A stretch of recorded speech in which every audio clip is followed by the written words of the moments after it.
criança, porque quando eu nasci já havia televisão.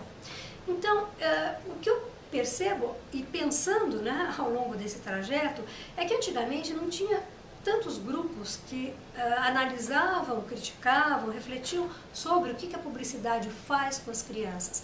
Então a publicidade corria muito mais solta. Quem me disser que ela era mais ingênua, eu vou dizer que não, ela era tão compromissada com a venda quanto ela é hoje. Porque publicidade sempre foi publicidade.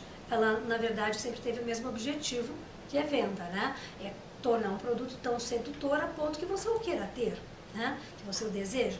Acontece que, como não havia quem criticasse, né, as pessoas não se colocavam na posição que está hoje a situação, né, de achar que ela é ou pode ser a grande vilã da história, substituindo um trabalho ou um momento desagradável que eu tenho que ter com meu filho.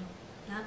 A publicidade, ela era meio cruel, até se eu posso dizer essa palavra, antigamente, porque como as questões ligadas mais a respeito à criança, ou ligada mais a respeito à idade da criança, ou a questões ligadas a grupos étnicos, ou cor de pele, ou religião, coisas assim, não eram tão olhadas, tão criticadas, tão respeitadas, praticamente tudo podia, né? Então eu tenho, você não tem, era uma coisa comum.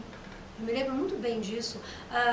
Coisas do tipo, você tem que pedir ao papai, também era comum, né? Hoje eu não conheço nenhuma publicidade, já rodei vários canais, não tem nada similar a isso. Né? A publicidade hoje em dia ela acaba sendo um jogo muito mais limpo. Né? Aparentemente, a criança tem mais chance de aprender e discernir. Agora, uma verdade é clara, nenhuma criança nasce sabendo. É preciso de um pai e de uma mãe para traduzir o mundo onde ela vive.